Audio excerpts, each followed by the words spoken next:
आज हम आपका प्रिय भाई बहुत अच्छे आपका टॉपिक लेकर आ गए जिसका नाम है संख्या। क्या नाम है? संख्या। हाँ, आपने सही सुना, संख्या। आखिर सबसे आपसे हम पहला सवाल करेंगे कि संख्या क्या है। आपका जवाब होना चाहिए जल्दी से जल्दी बताइए आप लोग कमेंट्स में कि संख्या क्या है। सबसे प्रथम क्वेश्चन क्या है कि संख्या क्या है। चलिए हम आपको समझाते हैं, बहुत अच्छे तरीके से समझाने का प्रयास करेंगे। वीडियो पसंद आए तो वीडियो को लाइक और चैनल को सब्सक्राइब जरूर कीजिएगा। चलिए हम आते हैं बोर्ड पर, ध्यान दीजिए। हम सबसे पहले लिखे है संख्या। संख्या को इंग्लिश में बोलते हैं नंबर। संख्या को इंग्लिश में कौन सी बोलते हैं? नंबर बोलते हैं। तो हम संख्या के बारे में दिन प्रतिदिन सुनते हैं कि इतनी जैसे इतनी संख्या में गाय है, इतनी संख्या में विद्यार्थी है, इतनी संख्या में लोग हैं, ऐसे प्रतिदिन सुनते रहते हैं। लेकिन यदि आपसे सवाल हम पूछे कि संख्या क्या है तो थोड़ा देर के लिए आप सोच में जरूर पड़ जाएंगे। चलिए आज हमको बताएंगे कि संख्या, हम आपको बताएंगे कि संख्या क्या है। तो यहाँ पे ध्यान दीजिए आप लोग, सबसे पहले क्या है लिखा हुआ है, संख्या क्या है। तो संख्या क्या है आपने देख लिया। संख्या एक अंदाज है। संख्या एक क्या है? अंदाज है जो यह बताता है कि किस समूह में कितनी वस्तुएं हैं। जैसे क्लास में बच्चे हैं, मान लीजिए, संख्या एक अंदाज है, अनुभव है।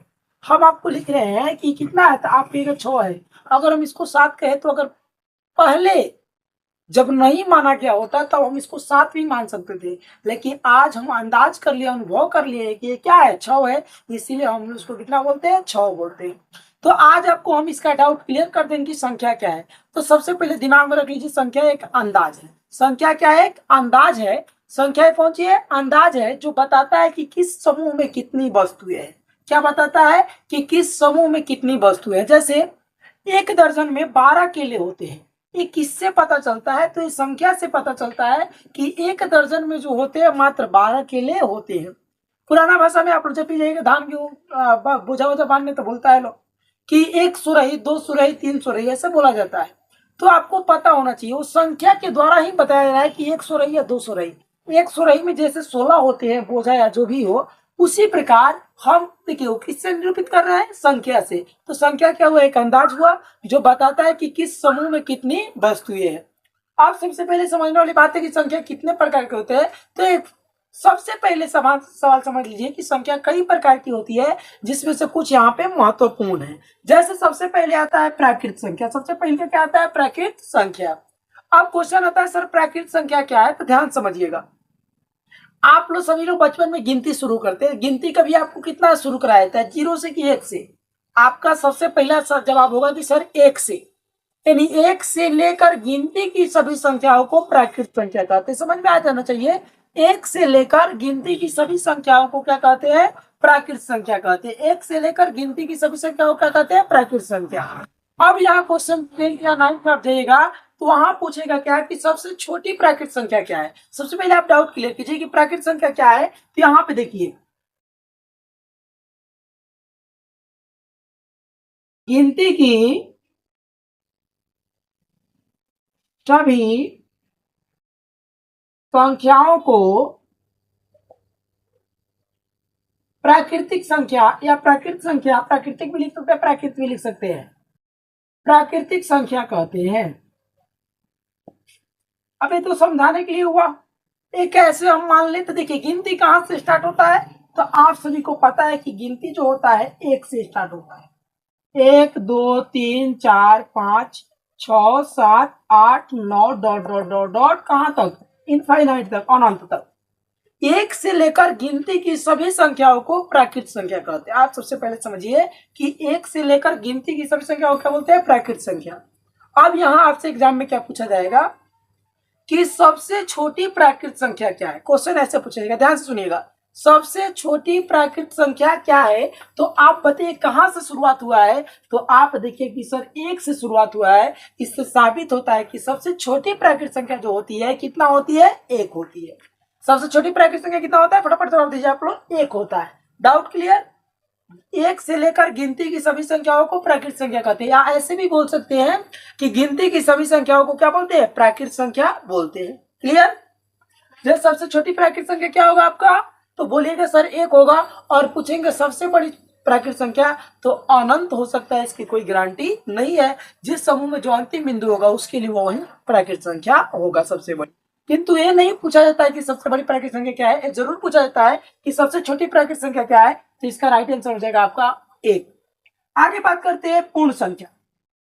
एक चीज और बताना चाहेंगे कि प्राकृतिक संख्या को नेचुरल नंबर बोलते हैं, जिसे हम लोग एन से सूचित करते हैं। कौन सूचित करते हैं? बड़ा एन से। लेकिन हम लोग उससे मतलब नहीं, अभी चलते हैं सिलेबस पर।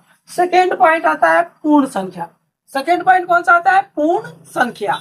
आप देखिए, नाम से ही पता चल जाता होगा कि पूर्ण संख्या मतलब क्या होता है। वाह वाह, नाम से ही पता चल जाता होगा कि पूर्ण संख्या क्या होता है। अरे जब प्राकृतिक संख्या के समूह में शून्य शामिल होता है। पूर्ण संख्या क्या होता है? तो जब प्राकृतिक संख्या के समूह में शून्य शामिल होता है, वही तो पूर्ण संख्या होता है। क्या है कि जैसे देखते हैं यहाँ पे, समझिए कि गिनती की सभी संख्या हो, लेकिन एक शून्य बिना सब क्या है? अधूरा है। सुना सुना सा जहां है, यहाँ पे किसके बिना? शून्य के बिना। तो कहने का तात्पर्य हुआ कि गिनती की सभी संख्याओं में या गिनती की संख्याओं में यदि हम शून्य को शामिल कर दे, किसको शामिल कर दे? शून्य को, तो कौन सा संख्या बन जाता है? पूर्ण संख्या। यानी संख्या को पूरा कौन करता है? तो एक शून्य है जो संख्या को पूरा करता है। यानी पूर्ण संख्या कहां से स्टार्ट होती है? तो जीरो से। कहने का मतलब यहां लिख सकते हैं,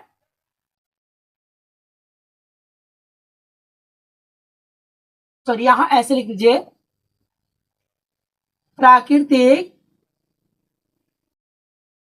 संख्याओं के समूह में शून्य शामिल कर दिया जाए, शून्य को मिला देने पर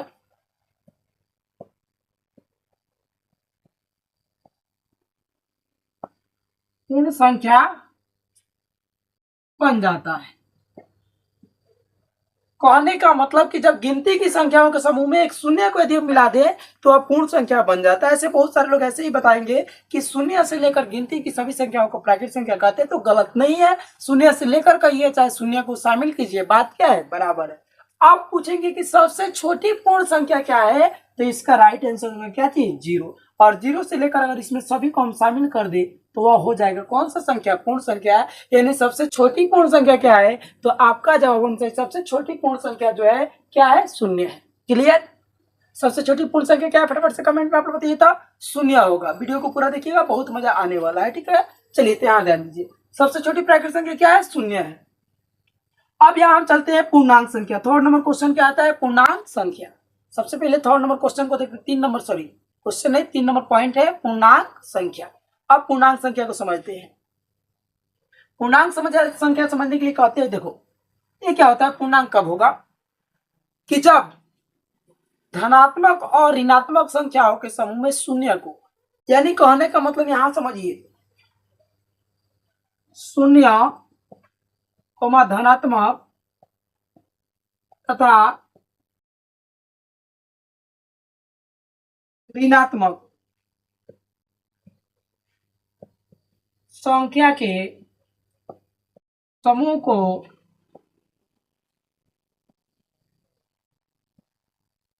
पूर्ण संख्या कहते हैं। शून्य, धनात्मक और ऋणात्मक संख्याओं के समूह को पूर्ण संख्या कहते हैं। अब कह दीजिएगा फंडा यहाँ पे है सर, धनात्मक ऋणात्मक क्या है? तो जिस संख्या के आगे प्लस चार्ज होता है, प्लस का चिन्ह होता है, जोड़ का चिन्ह होता है, वह धनात्मक होता है, और जिसके आगे माइनस का होता है वह ऋणात्मक होता है। अब कहेंगे कैसे पहचानेंगे? मान लीजिए 3 धनात्मक है, ऋणात्मक, तो जब किसी भी संख्या के आगे कोई चिन्ह नहीं रहता है तो वह धनात्मक होता है। अगर उसके आगे माइनस होगा तो ऑटोमेटिक माइनस लगाया होगा। तो धनात्मक और ऋणात्मक के समूह में यदि शून्य आ जाए तो वह कौन सा संख्या कहलाता है? पूर्णांक। एग्जाम्पल आपको हम यहाँ पे दे देंगे साइड में, आप ध्यान से देखिएगा। इसका पूर्ण संख्या यहाँ लिख दे रहे हैं। कौन संख्या? पूर्ण संख्या बराबर, जैसे लिख सकते हैं 5, 4, 3, 2, 1, 0, -1, -2, -3। ये आपका कौन सा संख्या कहलाएगा? पूर्ण संख्या। बात समझ गए? सॉरी, पूर्णांक संख्या। कौन सा संख्या कहलाएगा? यहाँ पूर्णांक लिख लीजिएगा। कौन सा संख्या कहलाएगा? पूर्णांक संख्या। तो आपने समझ लिया कि पूर्णांक संख्या क्या है। तो शून्य, धनात्मक, ऋणात्मक संख्याओं के समूह को कौन सी कहते हैं? पूर्णांक संख्या कहते हैं। चलिए आगे बढ़ते हैं। इसमें कोई विशेष ज्यादा नहीं है, बट समझना जरूरी है। आगे सम संख्या, जो हमेशा पूछा जाता है कि सम संख्या क्या है। सीधी सी बात है, समझिए कि जो संख्या 2 से पूरा पूरा भाग लग जाता है, पूरा पूरा कट जाता है, कोई शेष नहीं आता है, कोई रिमाइंडर नहीं आता है, तो उस परिस्थिति में हम उसको क्या बोलते हैं? तो उस परिस्थिति में उसको बोलते हैं सम संख्या। लेकिन पहचानेंगे कैसे कौन सम संख्या और कौन सम संख्या नहीं है? तो समझिए यहाँ पे सबसे पहले परिभाषा लिख लेते हैं। जो संख्या 2 से पूरी पूरी कट जाए वह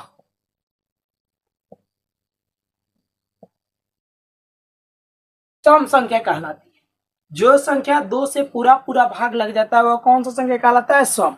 अब सम संख्या के लिए हम थोड़ा सा यहाँ पे आपको बताना चाहेंगे, बोर्ड नीचे जगह कम है।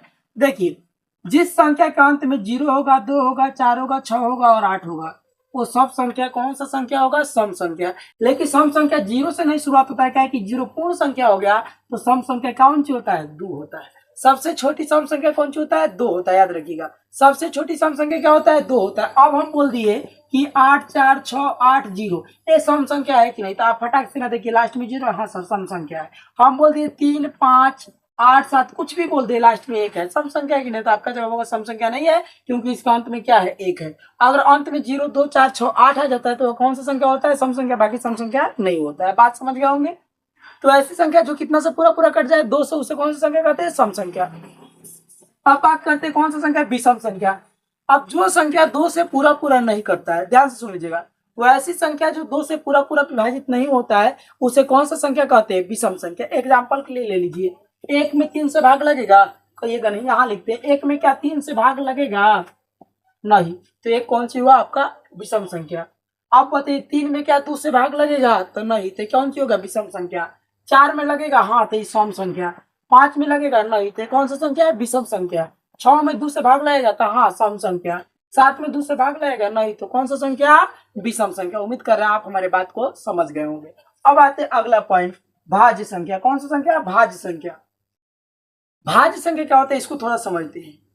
देखिए, कुछ संख्या ऐसे होते हैं जिनके एक के अलावा बहुत सारे गुणनखंड होते हैं। एक के अलावा बहुत सारे गुणनखंड होते हैं, उसे कौन सी कहते हैं? भाज्य संख्या। अब समझिए क्या गुणनखंड होता है, इसको थोड़ा सा आप नोट कर लीजिए, इतना मिटाएंगे हम, फटाफट एक बार नोट कर लीजिए।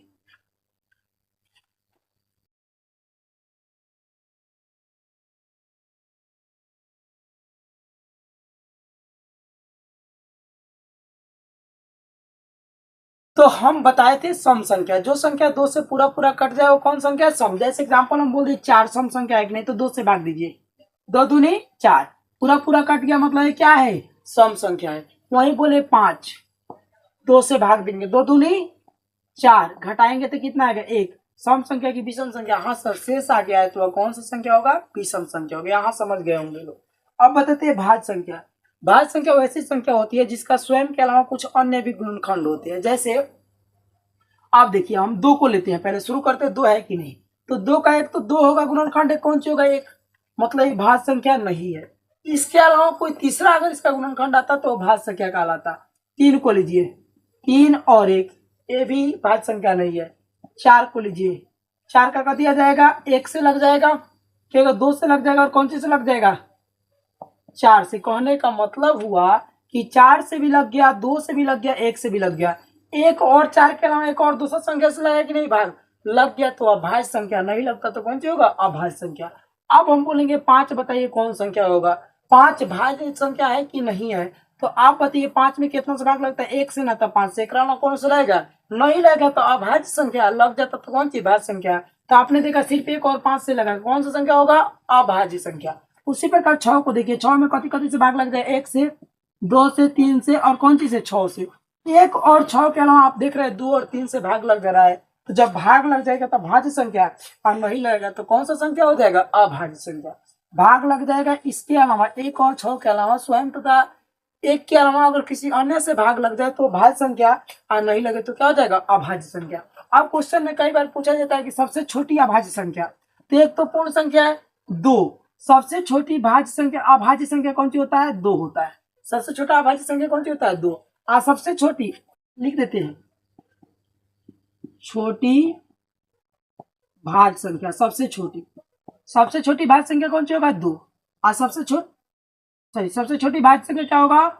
भाज्य बोले हैं तो 4 का है कि देखिए 4 का 3 को भाग हो सकता है। और सबसे छोटी अभाज्य संख्या, तो इसका राइट आंसर हो जाएगा कौन सी? 2। भाज्य अभाज्य समझ गए? जिस संख्या का स्वयं और 1 के अलावा अगर दूसरा कोई गुणनखंड आ जाए तो वह भाज्य संख्या। भाग लग जाएगा मतलब भाज्य हो जाएगा। और जिस संख्या में 2 मतलब उस संख्या स्वयं और 1 के अलावा दूसरा कोई से भाग नहीं लगे, वह अभाज्य संख्या। सबसे छोटी अभाज्य संख्या जो है 2 है। और कई बार एग्जाम में मैट्रिक में पूछा गया सबसे छोटी अभाज्य संख्या क्या है, 2 है। और सबसे छोटी भाज्य संख्या क्या है, 4 है। उम्मीद करें इतना समझ में आ गया होगा। चलिए आप देखते हैं परिमेय अपरिमेय, जो सबसे आपके टॉपिक का इंपॉर्टेंट है, परिमेय और अपरिमेय। इसके लिए थोड़ा सा बोर्ड को हम क्लीन कर लें।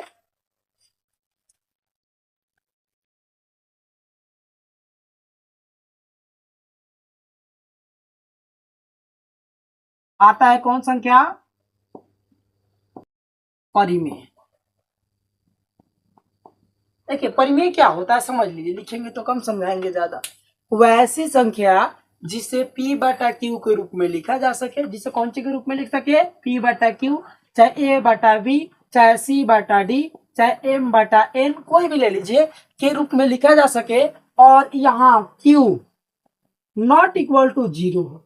Q not equal to zero हो कहने का मतलब कि बाटा में उसके क्या नहीं आना चाहिए, जीरो नहीं आना चाहिए। उसका सारी संख्या कौन संख्या होगी, परिमेय। अब हम बोलेंगे बताइए 4 परिमेय संख्या है कि नहीं है, तो बताइए 4 के बाटा में क्या छिपा हुआ है, 1, परिमेय होगा कि नहीं। आप कहेंगे सर बाटा में जीरो नहीं है, क्या है, परिमेय संख्या है। उसी प्रकार बोलेंगे बताइए 5 है कि नहीं, तो कहेगा है। 5 बटा 4 है कि नहीं, तो बाटा में देखिए 4 है, हाँ सर है। अब पूछेंगे क्या जीरो परिमेय संख्या है कि नहीं, तो क्या जीरो के बाटा में भी क्या छिपा रहता है, 1, तो क्या जीरो परिमेय संख्या है कि नहीं, तो आपका जब होगा हाँ सर जीरो भी परिमेय संख्या है, क्योंकि इसके बाटा में क्या है, 1 है। लेकिन अगर बोल दे 1 बटा जीरो परिमेय संख्या है कि नहीं, आप कहेगा सर नहीं है, क्या कि क्यू इक्वल टू कितना आ गया है, जीरो, मतलब बाटा में क्या आ गया, जीरो, तो एक कदापि परिमेय संख्या नहीं होगा, यह अपरिमेय संख्या होगा। एक और चीज, कुछ संख्या जो होता है वर्ग में होता है, रूट में होता है। 16, देखिए 16 का वर्गमूल कितना होता है, 4। यदि रूट से बाहर निकल जाए तो परिमेय, और रूट में रहे तो अपरिमेय। जैसे 17, क्या 17 का पूर्ण वर्ग होता है, और जिसका पूर्ण वर्ग नहीं होता वो सब अपरिमेय होता है। जिसका पूर्ण वर्ग नहीं होता वो कौन संख्या होता है, अपरिमेय। अगर इसका पूर्ण वर्ग होता तो कौन सी बोलते हैं, परिमेय। जैसे रूट अंडर 36, 36 का होगा कि कितना होता है, 6। क्या पूर्ण वर्ग है कि नहीं, कहेगा हाँ बिल्कुल है। तो पूर्ण वर्ग है तो परिमेय, अपूर्ण वर्ग नहीं रहेगा तो अपरिमेय। जैसे बताइए 15 क्या होगा, परिमेय का अपरिमेय, तो कहेगा सर 15 जो होगा अपरिमेय होगा, क्या कि इसका पूर्ण वर्ग नहीं होगा। उसी प्रकार आप अपरिमेय संख्या का होता है तो समझिए होंगे, जिस मतलब ऐसी संख्या जिसे p बटा क्यू के रूप में नहीं लिख सकते हैं, वह कौन सी होता है, अपरिमेय संख्या होता है। जैसे आपको बताइए दे रूट 15, परिमेय क्या, अपरिमेय, अपरिमेय से बहुत सारा संख्या जो क्या है, अपरिमेय है। एक आता वास्तविक संख्या, जो सबसे ज्यादा जरूरी है, वास्तविक वास्तविक संख्या, जिसको बोलते हैं रियल नंबर। क्या बोलते हैं, रियल नंबर। तो जब परिमेय और अपरिमेय संख्या को मिला दिया जाता है तो क्या बनता है, वास्तविक संख्या। यानी परिमेय और अपरिमेय संख्याओं के समूह को वास्तविक संख्या कहते हैं। उम्मीद कर रहे हैं वीडियो अच्छा लगा होगा, और वीडियो अच्छा लगा हो तो अपने दोस्तों में शेयर कीजिए, चैनल को सब्सक्राइब कीजिए और वीडियो को लाइक जरूर कीजिए। फिर मिलते हैं अगले वीडियो में। एक शायरी छोटा सा हो जाए